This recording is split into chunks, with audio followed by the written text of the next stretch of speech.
Bonjour, bienvenue sur la chaîne Jean-Michel Cohen, la chaîne où on ne parle que de nutrition et où on ne vous prend pas pour des patates. Je vous invite régulièrement dans mon assiette et pour vous montrer ce que je mange, si tant est que ça soit toujours équilibré. Là aujourd'hui, je voulais vous présenter quelque chose d'un peu particulier, c'est un plat en sauce. C'est idéal pour les familles. Vous allez comprendre tout à l'heure que c'est pas cher. C'est du poulet qui a été revenu bien sûr avec plein de condiments, pas tellement de graisse, et des abricots et des pruneaux. Super bon, c'est comme ça. Et ensuite le dessert, ça sera du raisin. On se retrouve à table. C'est le meilleur maintenant, c'est le moment d'attaquer le repas. Je vous détaille un peu les choses. Alors moi j'aime bien, ça demande du temps, mais j'aime bien ce genre de plat, les plats préparés. Pourquoi? D'abord parce que c'est des plats qu'on peut garder, on peut les remanger le lendemain, on peut les recuire, on peut le servir à plusieurs personnes, on peut éventuellement les congeler dans des barquettes pour les retrouver au congélateur des semaines plus tard ou des jours plus tard quand on n'a rien à manger. Et puis ça permet de savoir quels sont les ingrédients exacts qu'on met à l'intérieur. En l'occurrence là c'est un poulet aux pruneaux et aux abricots, ça signifie quoi?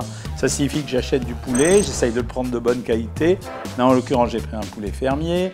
Le poulet, vous le faites revenir dans une casserole, vous laissez mijoter longtemps, vous rajoutez pas grand chose à l'intérieur, vous pouvez mettre un peu de vin blanc, ça pèse rien en termes de calories, vous mettez très peu de matière grasse parce que le poulet va dégager de la graisse, et puis vous laissez confire longtemps avec des pruneaux et des abricots.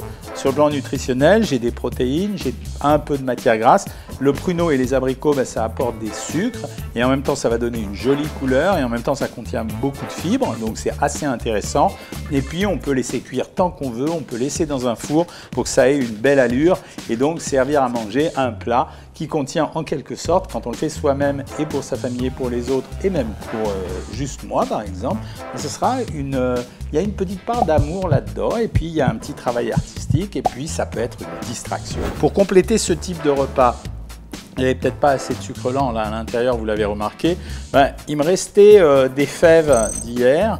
En fait, c'est des petites fèves qu'on avait mis dans un plat qu'on avait consommé en accompagnement d'un produit qui était fait avec du canard. Les petites fèves, je les ai récupérées, elles étaient froides. J'ai mis un peu de sel, un petit peu de vinaigre de cidre dessus. Et moi, je trouve que c'est un bon accompagnement. Ça va me servir de hors-d'œuvre. Et comme ce plat, avec les abricots et les pruneaux, c'était peut-être pas suffisant en termes de végétaux, j'avais des petites asperges sauvages que j'avais trouvé au marché, que j'ai passé à la poêle super finement et ça donne une composition.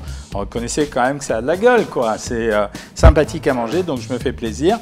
Pour conclure le repas, on est en pleine période du raisin. Santé, santé, santé, vive les vendanges, on boit et on y mange. Alors là, il y en a 3 variétés. En fait, je m'en fous des vertus thérapeutiques, les gars, ça m'est complètement égal. Là, en l'occurrence, je vais prendre du raisin juste parce que j'aime bien le goût du raisin. Je reconnais que c'est un peu riche en sucre. C'est vendu pour nous apporter du resveratrol, pour qu'on soit en bonne santé, etc., etc. Moi, j'y crois plus du tout à ces trucs-là. C'est simplement, ça me fait plaisir de manger un produit de saison, d'en manger de différentes variétés pour justement apprécier la nature du raisin. Et je trouve que ça fait un repas complet. Alors, quand j'aurai mangé ça, je suppose qu'en mangeant l'assiette de fèves, le poulet, les asperges et le raisin, j'aurai pas faim. Mais je le sais jamais avant la fin du repas. Donc c'est pour ça, c'est un petit truc que je vous donne. Quand vous avez fini votre repas, attendez un petit quart d'heure avant de vous jeter dans le réfrigérateur, de chercher un autre truc à manger, un petit bout de chocolat et un petit bout de pain. Voilà, si cette vidéo vous a plu, vous la likez, vous la partagez et même vous vous abonnez. Et si vous voulez des conseils beaucoup plus personnalisés, savoir maigrir. Salut, à bientôt.